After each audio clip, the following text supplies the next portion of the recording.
Good morning students, कैसे हैं आप लोग? बढ़िया, मैं भी अच्छा हूँ। हाँ बेटा, स्वागत है आपका अपने यूट्यूब चैनल फिजिक्स क्लासेस में। हम डिस्कस कर रहे थे लास्ट क्लास में इलेक्ट्रोस्टैटिक यानी स्थिर वैद्युत की, ठीक है। और प्रीवियस लेक्चर में हमने डिस्कस किया था इलेक्ट्रिक फ्लक्स यानी विद्युत फ्लक्स हमने डिस्कस किया था और उस पर रिलेटेड क्वेश्चन भी सोल्व किए थे हमने, ठीक है। अच्छा ठीक है, अब हम आगे बात करते हैं। हमारे पास है इलेक्ट्रिक फ्लक्स में जो हमने क्वेश्चन सोल्व किए थे वो किए थे हमने भाई यूनिफॉर्म इलेक्ट्रिक फील्ड के, ठीक है, यूनिफॉर्म इलेक्ट्रिक फील्ड के। आज जो हम डिस्कस करेंगे वो करेंगे वेरिएबल इलेक्ट्रिक फील्ड के साथ, यानी असमान विद्युत क्षेत्र में विद्युत फ्लक्स कैसे कैलकुलेट करेंगे, ठीक है। असमान विद्युत क्षेत्र में विद्युत फ्लक्स कैसे कैलकुलेट करेंगे। हाँ बेटा, आशा करते हैं बेटा आप लोग डीबी भी सोल्व कर रहे होंगे, ठीक है। नहीं, अगर किसी को डाउट है तो आप मुझे सेंड कर सकते हैं, उसका सोल्यूशन मैं आपको प्रोवाइड करूंगा व्हाट्सएप नंबर पर, ठीक है। चलिए अब बात करते हैं हमारे पास, तो हमने कहा था electric flux in variable electric field, electric flux in variable electric field असमान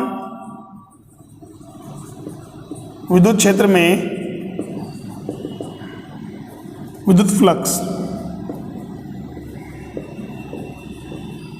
तो हमने बोला था इस सिचुएशन के लिए क्या करें, मैं उस कंडक्टर का या सॉरी पदार्थ का मत करें या सतह का मत करें, एक अल्पांश मानेंगे और अल्पांश से निकलने वाला फ्लक्स कितना हो जाएगा, phi is equal to E vector dot D S vector, ठीक है। और टोटल फ्लक्स निकालने के लिए हम क्या करेंगे, फाई बराबर इंटीग्रेशन ई vector dot D S vector use करेंगे, समाकलन यूज करेंगे।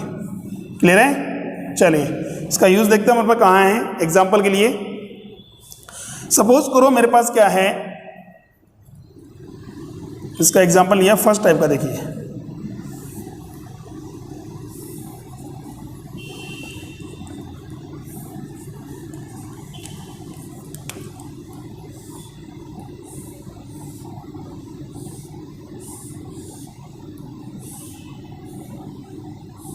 देखिए घनाकार बॉक्स आपके पास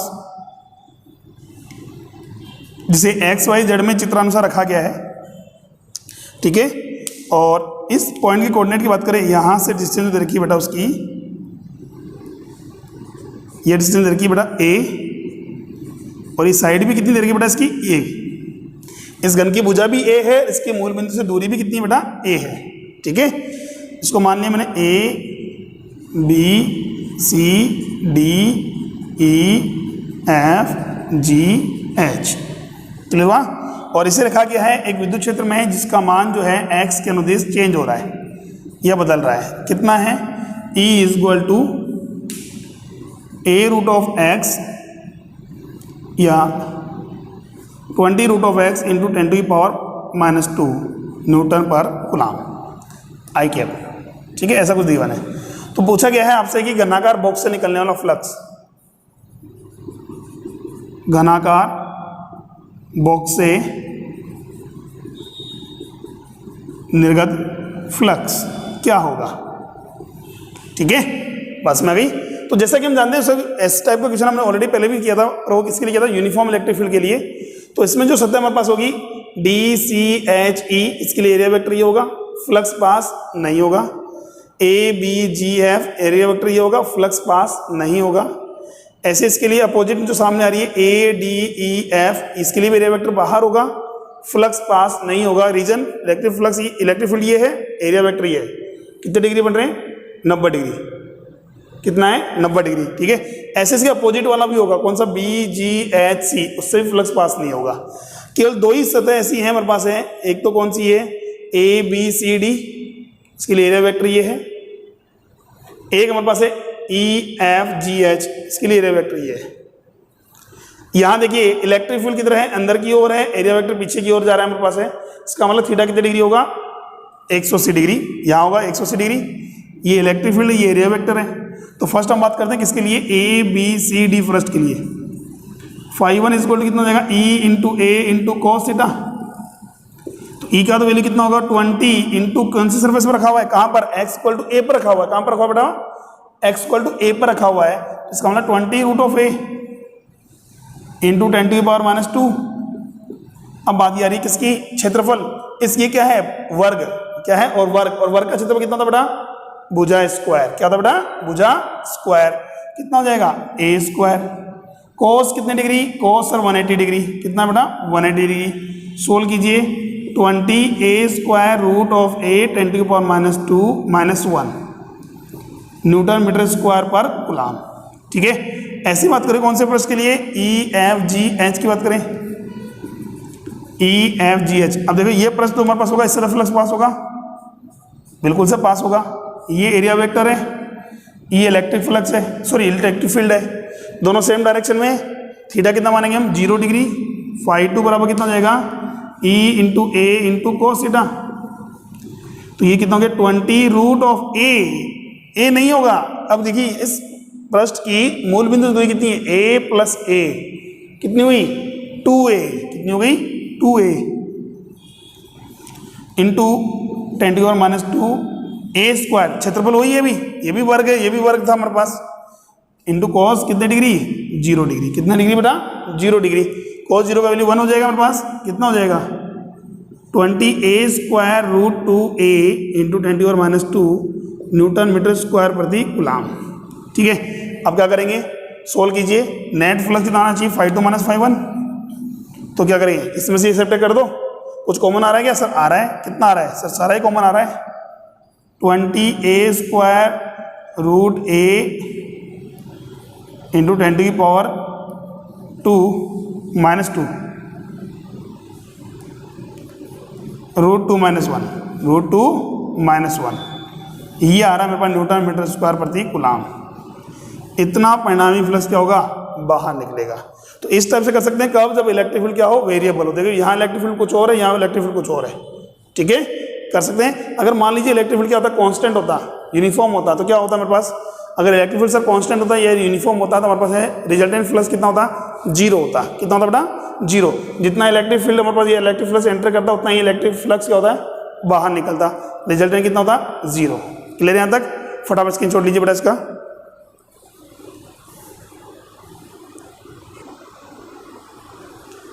ओके, चलिए नेक्स्ट देखिए बेटा, इसके अलावा इलेक्ट्रिक फील्ड वेरी कैसे कर सकता है वो भी देख लो।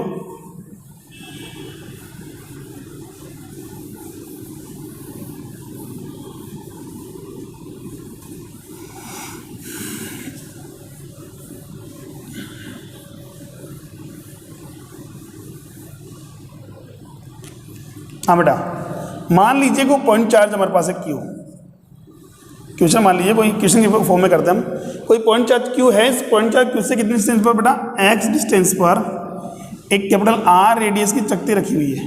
चकती मतलब डिस्क, कितने रेडियस की बेटा, कैपिटल R रेडियस की।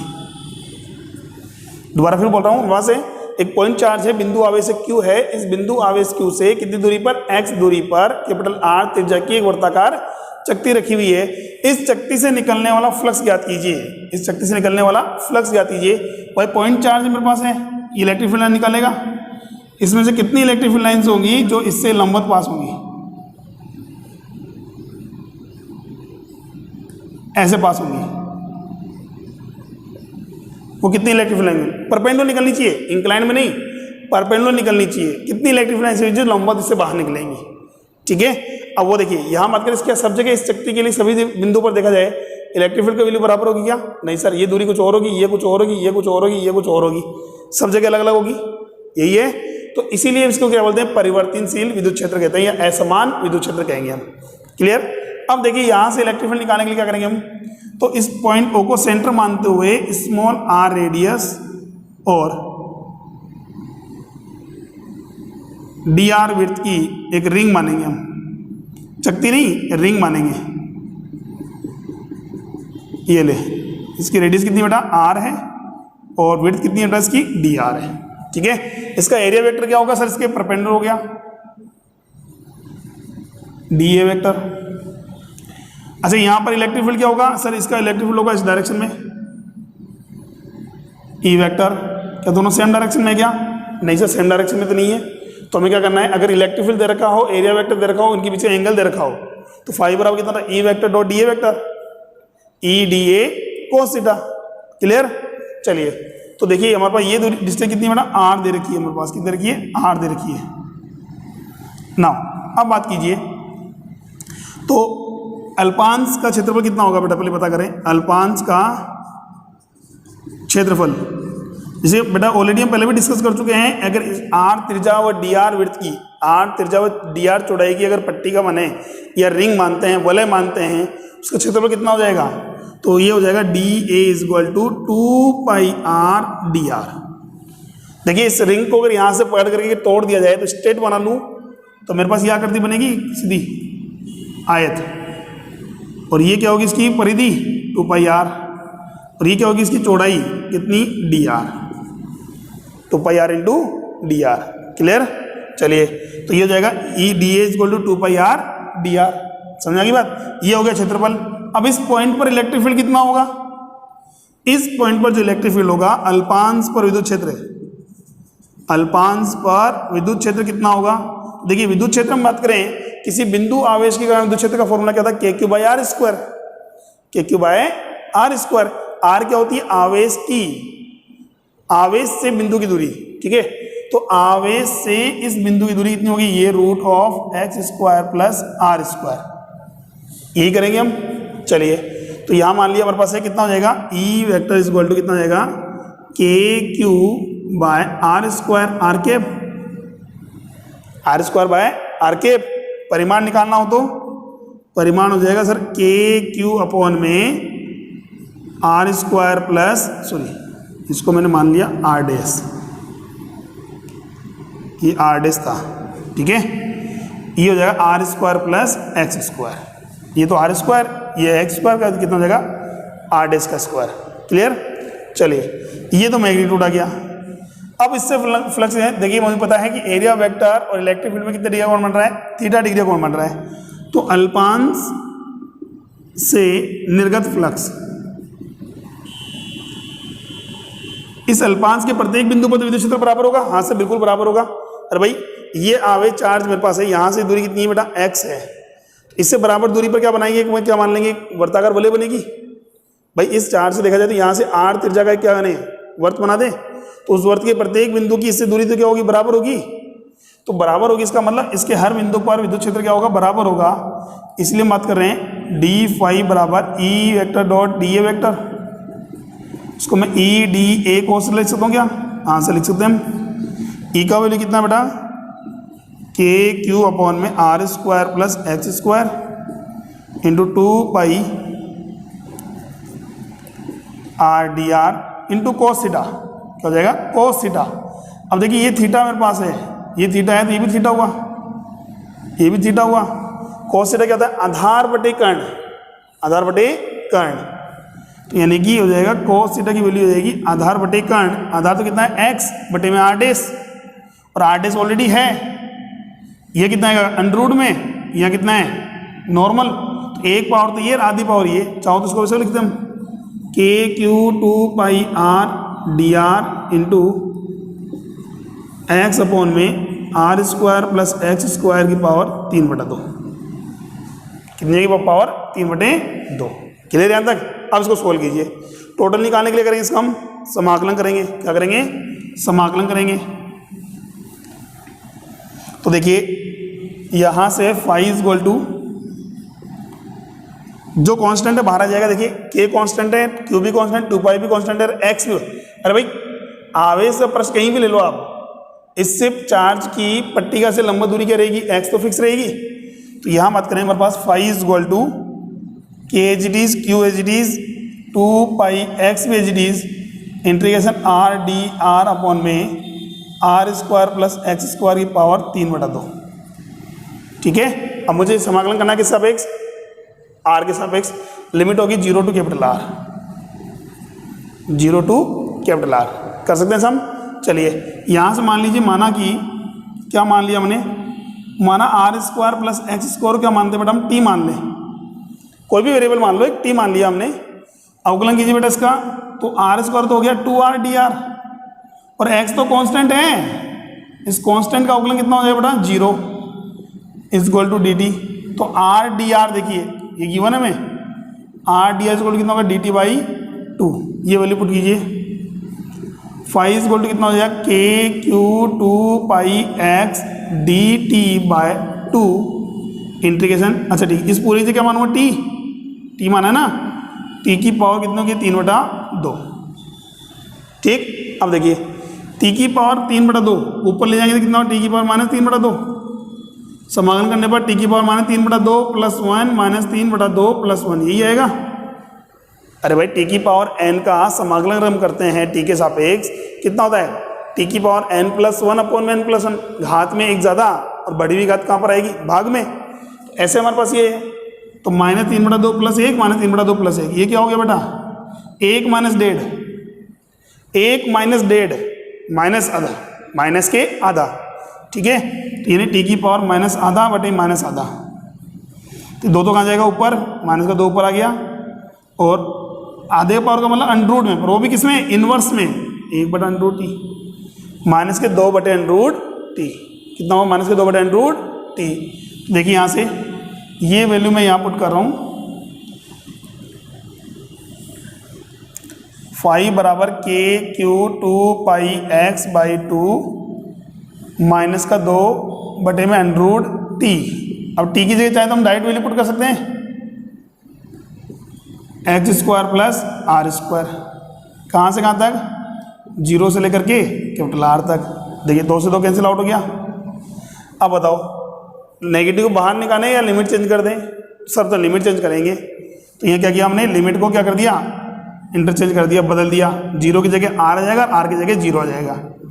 फाई कितना हो जाएगा, KQ2πx, अब पहले 0 पुट करो r की जगह, तो 1/x² का under root x minus 1/√x² + r²,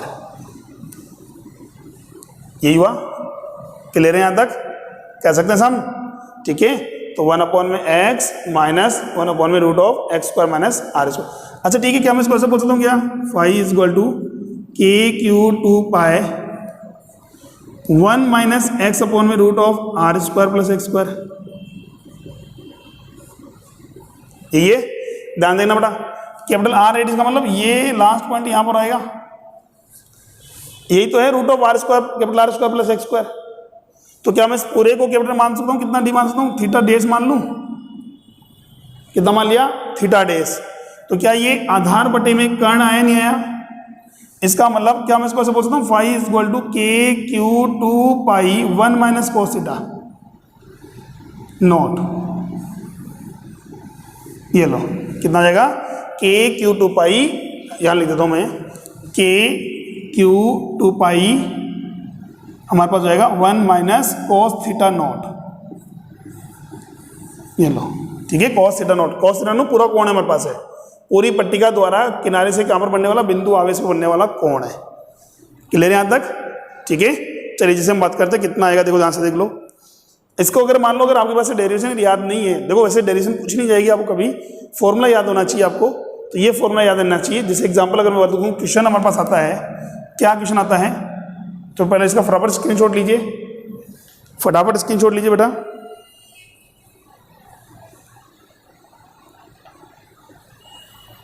ठीक है, चलिए क्वेश्चन हमारे पास इस टाइप से आता है, मान लीजिए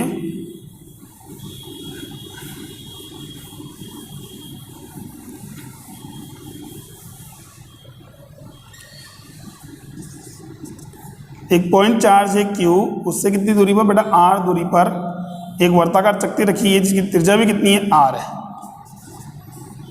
कितनी बेटा, R है। तो इस चक्ति से निकलने वाला फ्लक्स बताइए, चक्ति से निकलने वाला फ्लक्स बताइए। अब देखिए इसमें एक तो हम पूरी डेरिवेशन सोल्व करोगे, या फिर हम बात करें डायरेक्ट, ये फॉर्मूला याद रखें हमारे पास, ये फॉर्मूला ये वाला cos थीटा वाला ज़्यादा इजी रहेगा। ये मान लो ये R है, ये R है, परपेंडिकुलर अपॉन हाइपोटेन्यूज, ये बराबर है, परपेंडिकुलर बेस बराबर है, तो एंगल कितना हो गया, 45 1 ही हुआ, हो गया। हमें तो कोण तो चाहिए, 45 डिग्री आ गया। नाउ अब बात करते हैं, तो पट्टिका से निर्गत फ्लक्स, पट्टिका से निर्गत फ्लक्स, तो हमें डेरिवेशन जरूरत ही नहीं है। फाई इज इक्वल टू कितना हो गया, KQ2π × 1 - cos 45, आया नहीं आया समझ में, यही करेंगे हमारे पास। तो कितना आएगा बेटा हमारे पास, फाई का वैल्यू आ रहा है KQ2π 1/√2, यानी √2 - 1/√2, ये लो, ये सोल्व हो गया, कर सकते हैं सम, ठीक है। तो ये हमारे पास आंसर है किसका, इस पट्टिका से निकलने वाला फ्लक्स। कब, अगर आवेश की पट्टिका से दूरी कितनी है, लंब दूरी r है और त्रिज्या भी कितनी है, r है, ठीक है। चलिए नेक्स्ट आगे बात करते हैं हमारे पास। तो ये था हमारे पास इलेक्ट्रिक फ्लक्स। यहाँ से हम वेरिएबल, चाहे इलेक्ट्रिक फील्ड वेरिएबल हो चाहे कांस्टेंट हो, उसके कारण हम क्या कर सकते हैं, इलेक्ट्रिक फ्लक्स कैलकुलेट कर सकते हैं। अगर इलेक्ट्रिक फील्ड की वैल्यू यानी विद्युत क्षेत्र अगर एक समान है, विद्युत क्षेत्र क्या बेटा एक समान है, तो फॉर्मूला काम में लेंगे phi is equal to E vector dot A vector, E vector dot A vector यानी ई ए कोस थीटा। और अगर असमान है तो हम क्या करेंगे, पहले एक अल्पांश की कल्पना करेंगे, उस अल्पांश से निकलने वाला फ्लक्स निकालेंगे, फिर पूरे का क्या करेंगे, समाकलन करेंगे। तो फॉर्मूला आ जाएगा phi is equal to integration समाकलन E vector dot D S vector. Clear यहां तक, ठीक है। चलिए फटाफट नेक्स्ट टॉपिक आगे बढ़ते हैं हम।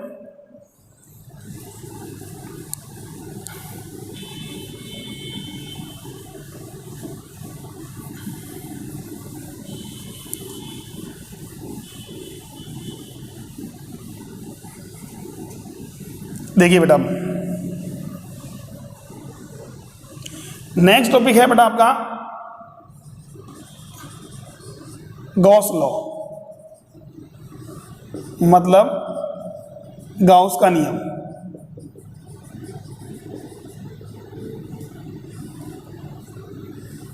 ठीक है, कौन सा नियम बेटा, गाउस का नियम।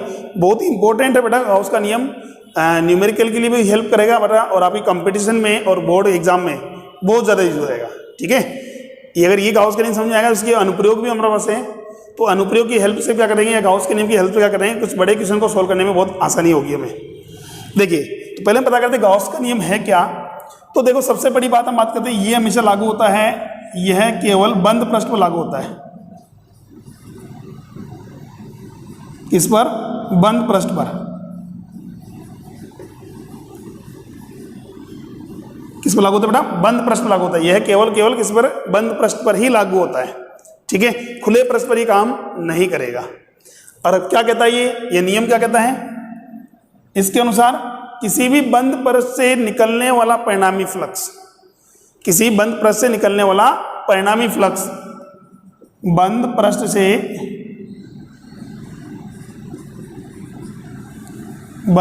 से निर्गत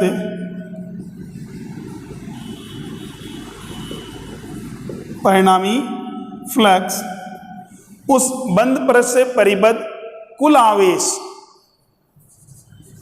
उस बंद पृष्ठ से परिबद्ध कुल आवेश तथा या कुल आवेश का 1/ε0 गुणा होता है। कितना गुणा बेटा, 1/ε0 गुणा होता है। ये भी लिख सकते हैं, या ये कहते हैं कुल आवेश तथा ε0 के अनुपात के बराबर होता है। एक ही बात है भाई, बटे में एक ε0 लेके जाओ या 1/ε0 से गुना करो, एक ही बात होती है हमारे पास। इसका मतलब बात करें, फाई जो है वो क्या है, टोटल इनक्लोज चार्ज बटे में ε0। ये हमारे पास गाउस के नियम का मैथमेटिकली फॉर्मूला है, phi is equal to summation q upon ε0। ठीक है, जैसे मान लीजिए कोई भी बंद पृष्ठ हमारे पास है, इस बंद पृष्ठ में ये q1 है, ये q2 है, ये q3 और ये q4 चार्ज है। तो यहाँ जब हम सिग्मा क्यू हम निकालेंगे, क्या निकालेंगे बेटा, सिग्मा क्यू हम देखेंगे, तो वहाँ हम यूज करेंगे only q1 plus q2 plus q3 लेंगे, q4 को काम में नहीं लेंगे। क्यों, ये बंद पृष्ठ में नहीं है, ये बंद के बाहर है। तो हमने बोला उससे केवल परिबद्ध आवेश, परिबद्ध का मतलब कवर किया हुआ, ढका हुआ, इस बंद पृष्ठ से ढका हुआ जो आवेश। ठीक है, बस में आ गई। कितना होगा हमारे पास है, q1 plus q2 plus q3 बटे में ε0 यूज करेंगे।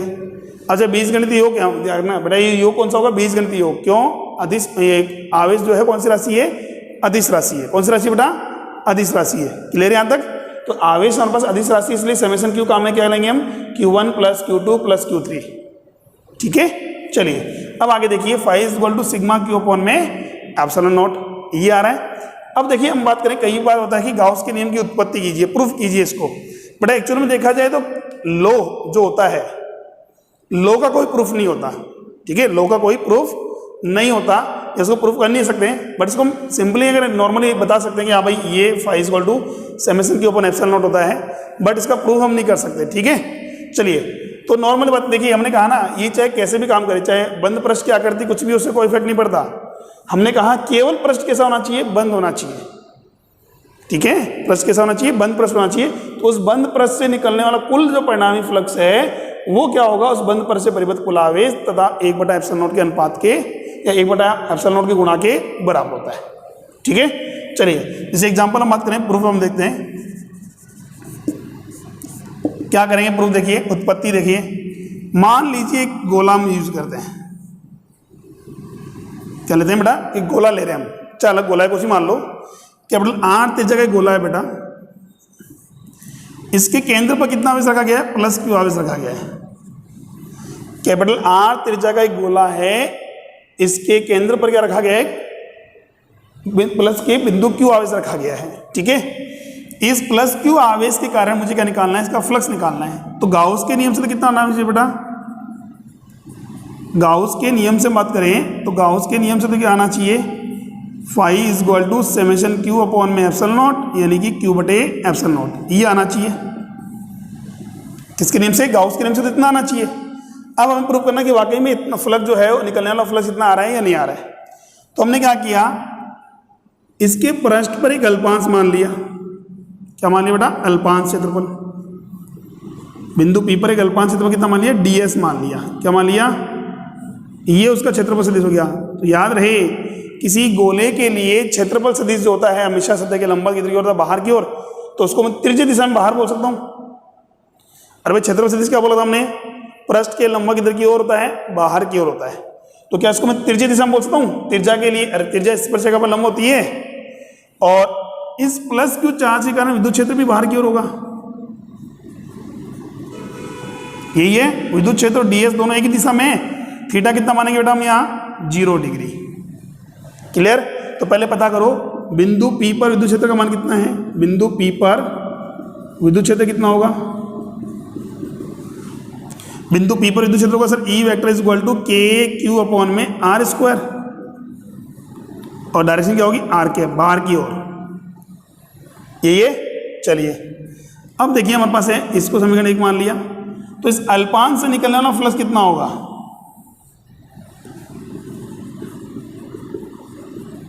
अल्पांश से निर्गत फ्लक्स, निर्गत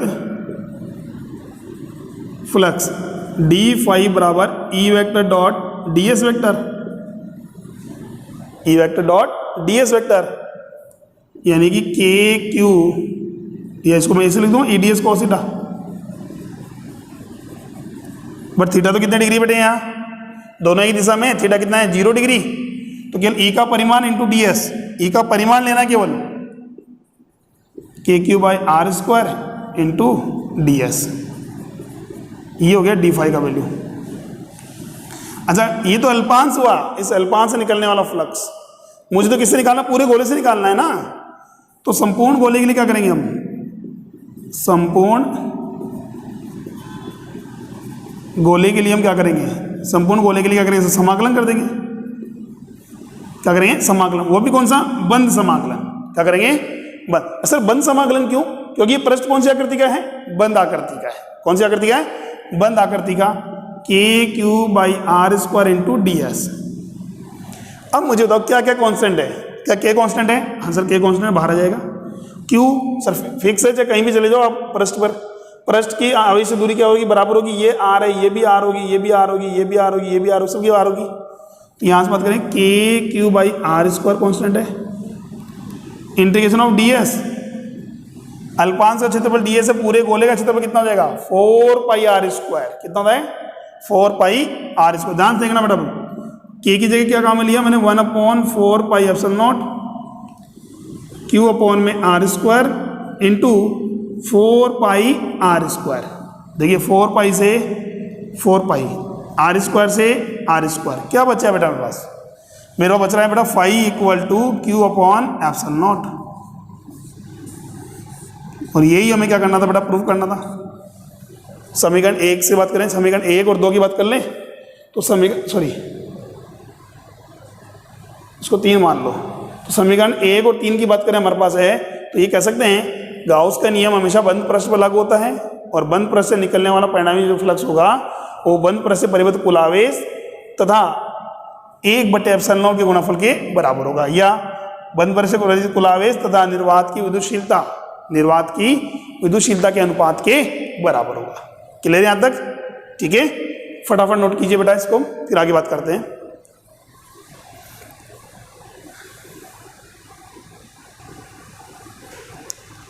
ठीक है, चलिए नहीं देखिए बेटा,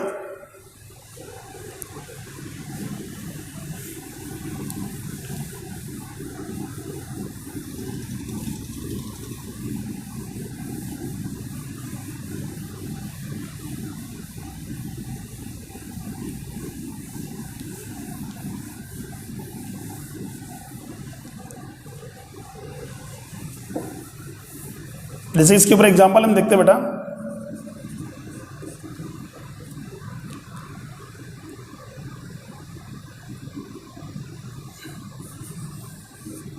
ये क्वेश्चन बोल दिया हमारे पास प्लस का 2q माइनस के 5q, पृष्ठ से निर्गत फ्लक्स क्या होगा? पृष्ठ से निर्गत फ्लक्स क्या होगा? ठीक है, तो अब कैसे निकालेंगे हमारे पास? तो देखिए यहां से हमारे पास क्या आता है, क्या ये पृष्ठ बंद है? बिल्कुल सा बंद है, तो बंद पृष्ठ के लिए गाउस का नियम लगा सकते हैं, बिल्कुल लगा सकते हैं। समेशन q अपॉन में epsilon not, summation q upon में एप्सिलॉन नॉट। तो यहां बात करें समेशन q का वैल्यू कितना हो गया? 2q माइनस 5q बटे एप्सिलॉन नॉट। इसका मतलब माइनस का 3q बटे एप्सिलॉन नॉट, माइनस का 3q बटे एप्सिलॉन नॉट। माइनस ये बताता है कि फ्लक्स जो होगा विद्युत क्षेत्र का जो होती है बाहर ना निकलने के बजाय क्या करेंगी? प्रवेश करेंगी। फ्लक्स कैसा होगा? प्रवेशित होगा, प्रवेशित फ्लक्स। ठीक है, फ्लक्स क्या करेगा? विद्युत क्षेत्र का जो क्या होगी बाहर निकलने के बजाय क्या करेंगी? इसमें प्रवेश करेगी। एक चीज होती है सर, ये तो क्यू का मान हमारे पास नॉर्मली क्यू दे रखा है, इसकी जगह अगर 2 कूलम 3 कूलम 5 कूलम होता तो 1/ε को कैसे सोल्व करते हैं? देखो 1/ε की बात करें तो एप्सिलॉन नॉट का मान कितना होता है? 1/8.85 10 की पावर माइनस 12। तो देखिए इसका भाग देना थोड़ा मुश्किल होता है, भाग की जगह अगर ये गुणा में होता तो ज़्यादा इजी रहता।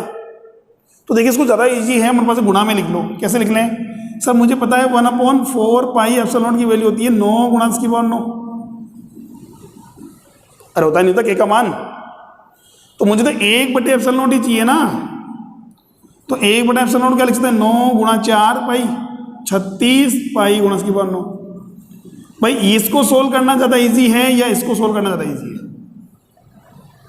सिंपल सी बात हो गई भाई, 1/ε नॉट में 1/8.85 के माइनस 12 को सोल्व करना ज़्यादा इजी है या 36 पाई गुणा 10 की पावर 9 को ज़्यादा लिखना ज़्यादा इजी है? वो यही है सर, गुणा करना ज़्यादा इजी होगा। कर सकते हैं हम? चलिए दूसरा क्वेश्चन देखिए कैसे आता है। यदि किसी बंद पृष्ठ से निर्गत फ्लक्स 2 गुणा 10 की power minus 8 newton metre square प्रति कूलम तथा प्रवेशित फ्लक्स 0.5 गुणा 10 की power minus 8 newton metre square प्रति कूलम है, तो परिबद्ध आवेश क्या होगा? परिबद्ध आवेश क्या होगा? तो देखिए क्या करेंगे हम यहां से, क्योंकि हम बताएं फाई बराबर कितना होता है? समेशन क्यू अपॉन में एप्सिलॉन नॉट। अब मुझे बताया समेशन क्यू में कैलकुलेट करना तो क्या करना चाहिए? फाई नेट परिणामी फ्लक्स इंटू एप्सिलॉन नॉट। परिणामी फ्लक्स में देखिए बाहर निकलने वाले को तो क्या मानते हैं? पॉजिटिव मानते हैं, और प्रवेश करने वाले को क्या मानते हैं बेटा? हम नेगेटिव लेते हैं। तो देखो यहां से ये तो क्या है बेटा हमारे पास है बाहर निकलने वाला निर्गत फ्लक्स, जबकि ये कौन सा है? प्रवेशित फ्लक्स। तो प्रवेशित फ्लक्स अपने आप किसमें होता है? माइनस में। तो क्या करेंगे यहां से 2 गुणा 10 की पावर माइनस 8 माइनस 0.5 गुणा 10 की power minus 8 into epsilon not. ठीक है, यहां तक कर सकते हैं हम। तो ये कितना आ गया हमारे पास? 2 माइनस 0.5 1.5 10 की पावर माइनस 8 गुणा 8.85 10 की पावर माइनस 12। ये जो आएगा वो आंसर आएगा किसमें? को कूलम में। इस टाइप से हम निकाल सकते हैं। क्या होगा, एक तो हमारे पास है क्या दे रखा है, आवेश दे रखा हो, फ्लक्स निकालना। कई बार फ्लक्स दे रखा है, परिबद्ध आवेश की गणना कीजिए, कर सकते हैं हम। ठीक है, चलिए अगर मान लीजिए ऐसा ही क्वेश्चन, एक छोटा सा क्वेश्चन आ जाए हमारे पास है, किसी बंद पृष्ठ में एक द्विध्रुव रख दिया जाए। क्या रख दिया जाए बेटा, द्विध्रुव, विद्युत द्विध्रुव। फाइनाइट कितना होगा, फ्लक्स कितना आएगा, कितना आएगा? ऑप्शन दूं?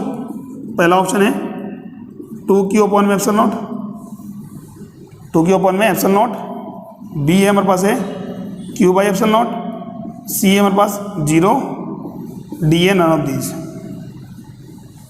अगर मान लीजिए हमने क्या है, एक द्विध्रुव रख दिया है जिसके आवेश कितना है बेटा, प्लस माइनस क्यू दे रखा है। एक द्विध्रुव पर आवेश दे रखा है हमारे प्लस माइनस क्यू। तो बताइए इस बंद पृष्ठ के अंदर द्विध्रुव रखा गया है, तो बंद पृष्ठ से निर्गत परिणामी फ्लक्स कितना होगा, परिणामी फ्लक्स कितना होगा? तो देखिए क्या करेंगे बेटा हम, सर हमें पता है कि द्विध्रुव में एक माइनस का क्यू आवेश होता है और एक प्लस का क्यू आवेश होता है। तो एक प्लस का और एक माइनस का परिणामी फ्लक्स कितना हुआ, 0 हो गया। क्यों? अरे भाई फाई इज इक्वल टू कितना होता है, summation q/ε0, summation q/ε0। Sigma Q की जगह प्लस क्यू माइनस क्यू कितना हो जाएगा, 0 हो जाएगा। ठीक है, समझ गए? चलिए इसके आगे देखिए एक और,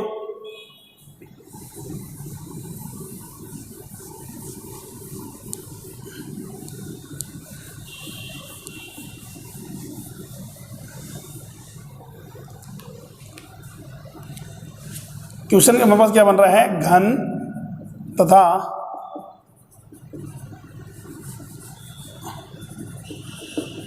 घन तथा प्रत्येक फलक से निर्गत फ्लक्स ज्ञात करो, निर्गत फ्लक्स ज्ञात करो। पहला क्वेश्चन, यदि आवेश केंद्र पर है, कहाँ पर है, केंद्र पर है। ठीक है, बहुत इंपॉर्टेंट क्वेश्चन है बेटा। देखिए इसी एक क्वेश्चन में सारे क्वेश्चन हम सोल्व करेंगे। यहाँ से ये मेरे पास कोई घन दे रखा है, इस संपूर्ण घन तो इसके प्रत्येक फ्लक्स से निकलने वाला फ्लक्स निकालना है। अगर चार्ज कहाँ रखा हुआ है, इसके सेंटर पर, उस पूरे केंद्र पर। क्या ये आवेश परिबद्ध है? हाँ सर, घन से परिबद्ध है, बिल्कुल है। तो इसको कवर करने के लिए कुछ और चाहिए क्या? नहीं चाहिए सर।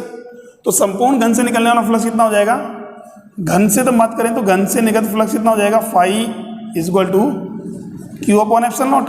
हाँ सर बिल्कुल, q/ε0, q/ε0। अच्छा ठीक है, इस घन में कितने फलक काम आ रहे हैं बेटा?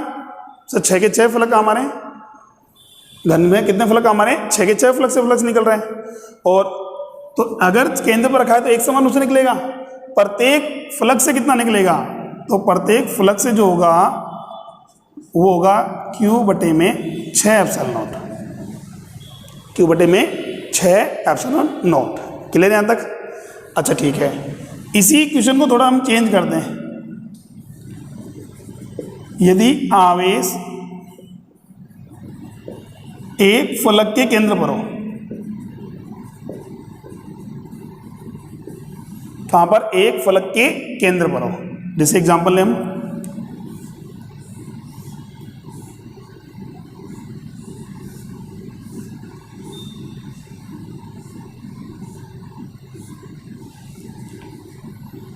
यहां रखा हुआ है, एक फलक के केंद्र पर रखा हुआ है। ठीक है, अब मुझे बताओ, जैसे एग्जांपल हमने कहा कोई भी मान लीजिए बॉक्स है हमारे पास, ये मान लीजिए ये घनाभ है, वैसे तो घन मान लीजिए इसको, इसका मैंने आवेश कहाँ रखा हुआ है, यहाँ रख दिया, या यहाँ मान लो यहाँ रख दिया। अब इधर से जाने वाला फ्लक्स तो क्या होगा, कवर हो गया, बिल्कुल कवर हो गया। पर क्या ये आवेश परिबद्ध है क्या? नहीं सर, ये तो यहाँ रखा हुआ है, इधर से तो ओपन है, बिल्कुल खुला हुआ है। तो उसको परिबद्ध कैसे करेंगे हम? इस पोर्शन में रखा हुआ है, इसको परिबद्ध कैसे? ये घनाभ है मुझे पता है, पर आप क्या माने, इसको घन कंसिडर करें। मान लीजिए ये घन है, ठीक है, आवेश कहाँ रखा हुआ है, यहाँ रखा हुआ है। इसको परिबद्ध करने के लिए क्या करेंगे? क्या यह आवेश परिबद्ध है? गाउस का नियम लगेगा क्या? नहीं सर, गाउस का नियम नहीं लग सकता। क्यों? गाउस का नियम हमेशा किस पर लगता है? बंद पृष्ठ पर लगता है। किस पर लगता है बेटा?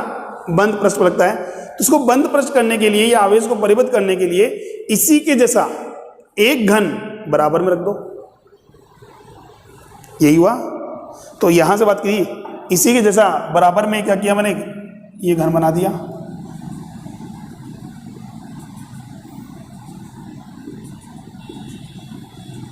अब बताओ ये आवेश परिबद्ध हुआ नहीं हुआ?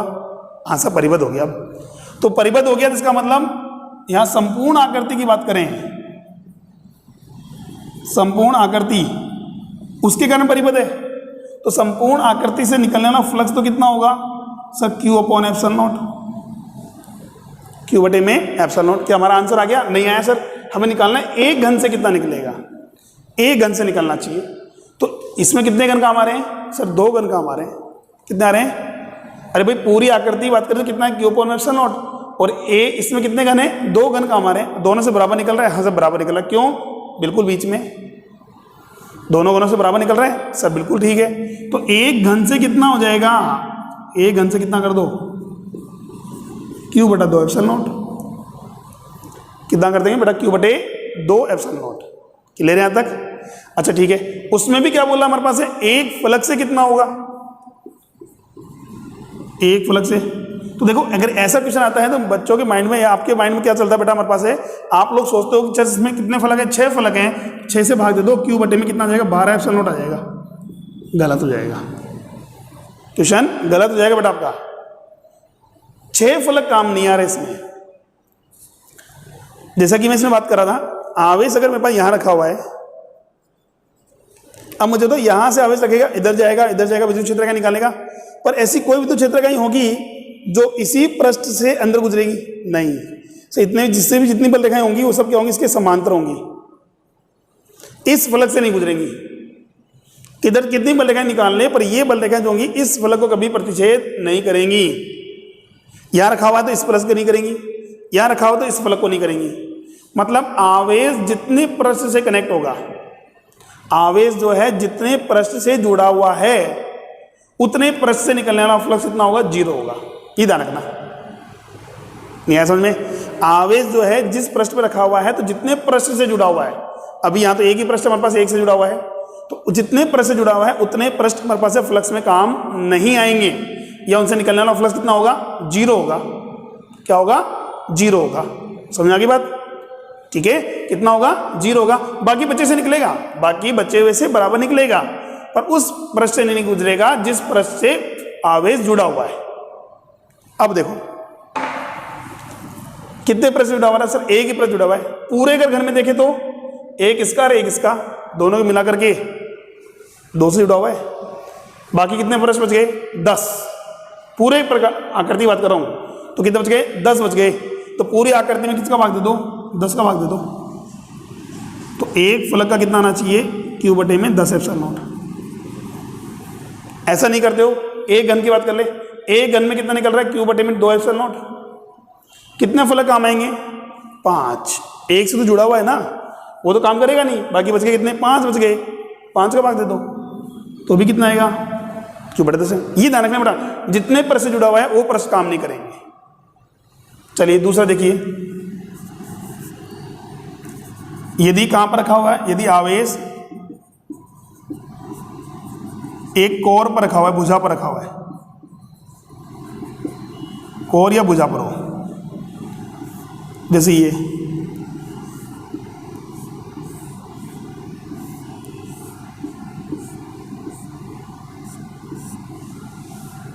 यहां रख दिया मैंने। अब बताओ क्या ये आवेश परिबद्ध है? क्या गाउस का नियम डायरेक्ट लगा दोगे? क्या नहीं लगा सकते सर? क्या करना पड़ेगा सर? आवेश को परिबद्ध करना पड़ेगा। परिबद्ध करोगे तो ही गाउस का नियम लगेगा, परिबद्ध करोगे तो ही गाउस का नियम लगेगा ना। तो क्या करेंगे भाई? इसे परिबद्ध करने के लिए क्या किया हमने? इसे परिबद्ध करने के लिए सर हमने क्या किए? ऐसे ही एक घन और रख दिया पैरेलल में। अब परिबद्ध हो गया सर? अभी भी नहीं हुआ, इधर से तो हो गया, सामने से भी रह गया। ऐसे ही 2 घन जो यहां रखे हैं उसके 2 घन और रख देंगे हम।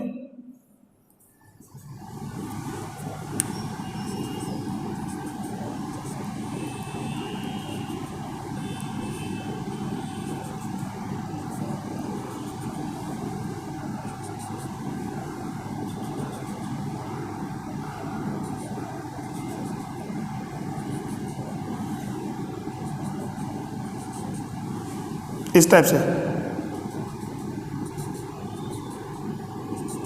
ये लो, कितने हो गए सर? 1 2 3 और 4 घन आ गए। कितने आ गए? 4। अब कहाँ गया? एग्जैक्ट बीच में आ गया। हाँ सर बीच में आ गया। अगर बीच में आ गया इसका मतलब पूरी आकृति से कितना गुजरा है बेटा, संपूर्ण आकृति, तब तो बोलूंगा सर Q बटे में एप्सिलॉन नॉट। और एक घन से देखा जाए तो कैसे निकालोगे, संपूर्ण आकृति में कितने घन काम आ रहे हैं, संपूर्ण आकृति में कितने घन काम आ रहे हैं, 4 घन काम आ रहे हैं, कितने आ रहे हैं 4, तो एक घन से कितना निकलेगा Q बटे में 4 एप्सिलॉन नॉट। अब बात करिए एक फलक से, एक फलक से, तो एक फलक से कितना गुजरेगा। अब देखो ध्यान, सबसे पहली बात ये है, एक आवेश जो है एक घन में कितनी भुजाओं कांटेक्ट में है, यहां रखा हुआ मेरे पास, मैंने रखा है इस कोने पर या इस कोने पर, कितनी भुजा के कांटेक्ट में है, कितने फलकों को जोड़ा हुआ है, कितने फलकों को जोड़ा हुआ है ये सर, ये 2 फलकों को जोड़ रहा है, एक भुजा कोने में रखा हुआ है, इसका मतलब 2 भुजाओं को जोड़ रहा है, सॉरी 2 फलकों को जोड़ रहा है, और 2 फलक को जोड़ रहा है, इसका मतलब हमने बोला था जितने फलकों को जोड़ रहा है उतने से फलक पास नहीं होगा। तो एक घन में कितने बच गई सर, 4 बच गई, कितनी बच गई 4 बच गई, तो बताइए 4 का भाग दे दो Q बटे में 16, कर सकते हैं सम, बस में आ गई। चलो ठीक है, अब पेन चलाने की जरूरत नहीं बेटा, एक छोटा सा क्वेश्चन पूछा मैंने आपसे, ये तो हो गया हमारे पास। अभी मैं कह दूं कोने पर रख दिया जाए, कहाँ रख दिया जाए बेटा, कोने पर रख दिया जाए, पेन नहीं चलाना बेटा आपको, ये तो केवल आपको समझाने के लिए था अब तक, इस कोने पर रख दिया जाए। अब बताइए संपूर्ण आकृति से कितना होगा, तो संपूर्ण आकृति की बात करें सर Q बटे में एप्सिलॉन नॉट, चाहे कैसे रख लो, आवेश परिबद्ध करना पड़ेगा। अब उस आवेश को परिबद्ध करने के लिए कितने घन चाहिए हमें, टोटल कितने घन चाहिए, आवेश को परिबद्ध करने के लिए कुल कितने घन चाहिए सर, आवेश को परिबद्ध करने के लिए कुल घन चाहिए में कितने, 8 चाहिए, कितने चाहिए बेटा 8 घन चाहिए, कितने बेटा 8 घन चाहिए, और 8 घन चाहिए तो इसका मतलब एक घन से कितना हो गया Q बटे 8 एप्सिलॉन नॉट, एक घन से, ठीक है। अब अगर आपसे पूछा जाए एक फलक से पूछ लिया जाए तो पता करो ये एक जो है आवेश है कितने फलकों से जुड़ा हुआ है सर, एक फलक से यहां जुड़ा हुआ है, एक फलक से यहां जुड़ा हुआ है, और एक फलक से बैक साइड में जुड़ा हुआ है, इसमें पीछे वाली 3 जुड़ा हुआ है, 3 से जुड़ा हुआ, इसका मतलब 3 से पास नहीं होगा, बाकी 3 से पास होगा, 3 का भाग दे दो Q बटे 24 एप्सिलॉन नॉट, इस टाइप से कर सकते हैं हम, ठीक है। तो ये था गाउस का नियम, उसके बाद बेस्ड हमने कुछ एग्जांपल सोल्व किए हमने, बाकी बात हम इसके रिलेटेड है, इस गाउस के नियम को कंटिन्यू करेंगे हम नेक्स्ट क्लास में, ठीक है। आज के लिए इतना ही है, डीपीपी सोल्व जरूर करते रहना बेटा, ठीक है, बाकी बात हम कल करेंगे। Thank you.